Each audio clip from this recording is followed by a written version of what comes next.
Good morning, Hi, Bonnie. gentlemen. How are you Well, today?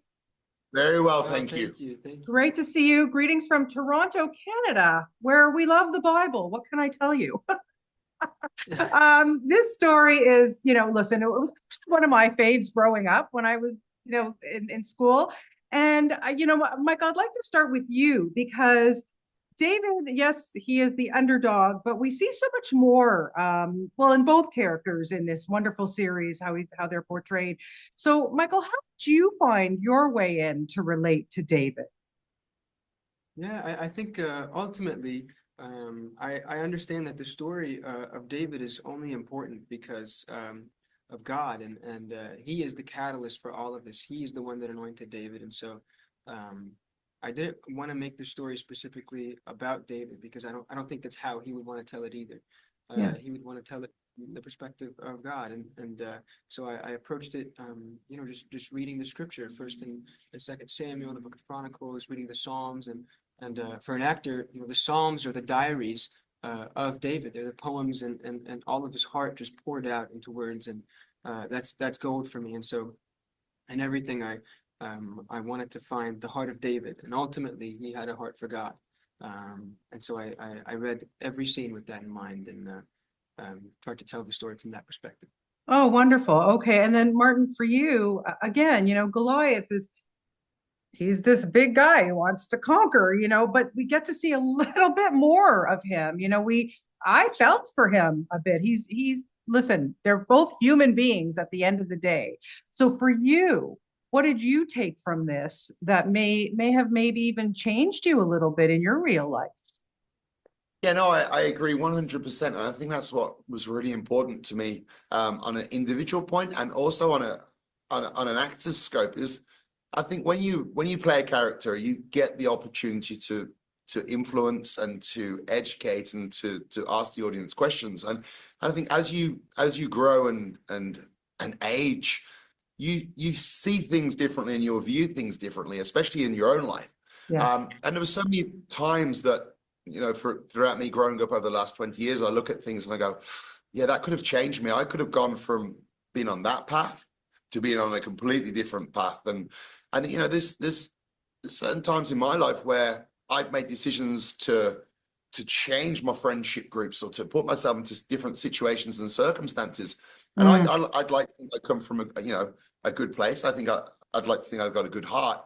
But massively, if I never had the support network when I needed that, and I ended up in the wrong group with the wrong crowd, it could have been a very different outcome. This could have been a conversation home because I was in prison, But yeah. I'm saying that from everyone. There's certain times and situations where you need good people around you, and I think Goliath was one of those individuals that had he there's times in the story, and I don't want to give too much away because this is what makes the show Yeah. incredible. The secrets within that story that come out Yeah. that really make you sympathize with Goliath. And also you could sit there and ask yourself a question: if this happened to me, and if that happened, what would I do? Sure. How would I react? Would I react completely different? Would I do this? Would I do that? Or would I allow my emotions to take over? And if my emotions took over, I could see myself doing the same thing. And I think that's what's brilliant about this show and having the opportunity to work over such a long amount of time is you can create characters which the audience will either fall in love with or understand. And ultimately that's the end goal of us all. Yeah, 100%. Michael, for you, I mean, this is such a large scale production. Your first really big thing you're doing here. I mean, this is no pressure, my friend, whatever. But I thought you did such a fantastic job. But David, he's a lone wolf. He's a shepherd. He's a musician. He just, this isn't the way he wants to go. Tell me a little bit about your support system on this production and what it was like for you to bring them to life because you did such a fantastic job. Oh man, thank you so much. No, I mean ultimately, a story like this does not get told without some really amazing writing and really amazing people, and we were very lucky that we the show was written based off a best-selling book. Yes. Thank you, John Irwin for Stole that that. again. Thank you, John Irwin, for that joke. I appreciate it. One of the producers on the show. Yeah. And so So really, Yeah, Go ahead, go ahead. I don't see myself as a catalyst in any of this. I see myself as a byproduct of the really amazing people around me and just the circumstance that I was put in. I don't I always think to myself, I would never have picked me for this job. And yet here I am. And so I give it to the people around me. I give it to God and Yeah. I trust and I surrender instead of trying to take any responsibility. Oh, I think please, you're that's being the too humble. You did a really good job, I no. gotta say. So, Martyn, for you, being the veteran that you are, what was it like to work with this young lad? It was incredible. Like, we joke and we laugh and kind of pick on him a lot. But every, honestly, this film and this production has been incredible. Everyone's there for each other. Everyone understands that we're all humans. We all, we're all here to try and do a good job. And I think because it is it's a group of individuals, and especially the hierarchy that come from a good place and are telling a story from the heart with passion. It Yeah, really shines through, and the whole show, everyone was just so welcoming, so warm, and you wouldn't tell that this was Michael's first job at all. yeah, But I also 100%. think, yeah, no, absolutely, I totally agree. But I also think that probably works in his favor because it adds so much to the character. He is humble.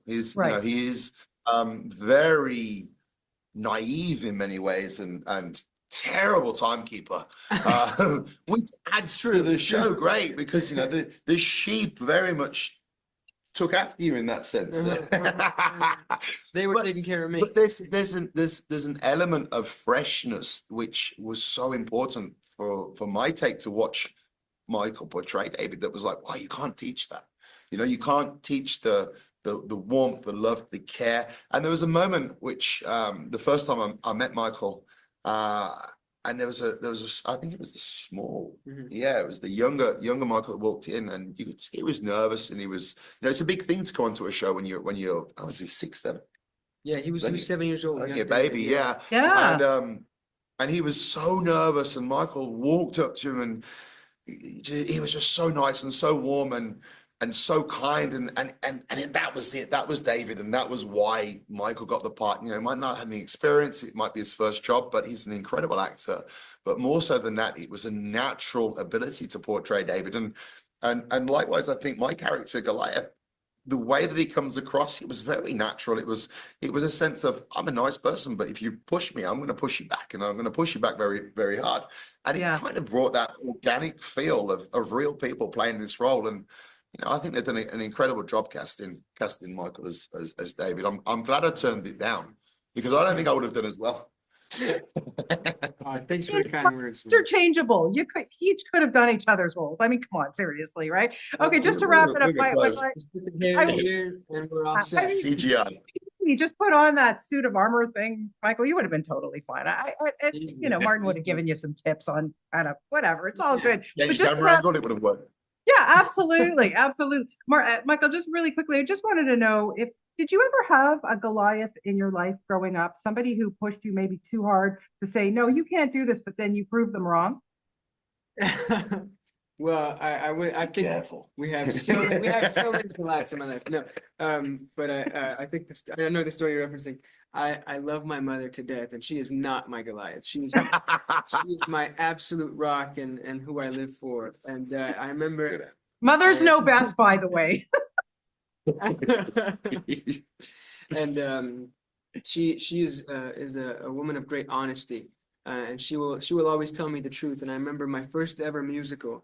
She came up to me afterwards and said, she said, Michael, terrible. Yeah. Please don't ever do that again. I know you have some talent, but you didn't show any of it on stage tonight. Okay. And I said, all right, next year I want to get the lead, and I'm going to prove to you that this is something I'm really passionate about and I love. And she said, all right, if you want to prove this to me, all right, go ahead. And next year I was lucky enough to be able to play the lead and eventually won some awards and Well, there you go. representation. Yeah, and It was all right. that's kind of how it all started. Yeah. And look at you now in a big prime series. I mean, my goodness. Wonderful. I love the camaraderie. I want to see a buddy cop movie with the two of you going forward. Oh, Okay. So think That would about be- that. Think about Maybe. that. Okay, guys, thank you so much for your time. Thank We are you. really looking forward to Thank you this so series much. here in Canada. I really appreciate it. Martyn, we can't wait to see you in Red Sonja and Mortal Kombat 2 and all the other stuff you got coming. So congratulations on all of that Thank you very too. much. Take care. Have a great weekend, gentlemen. Thank you for your Thank you so time. much. Take Bye bye. care. Thank you so Okay. much. Take care. Bye-bye.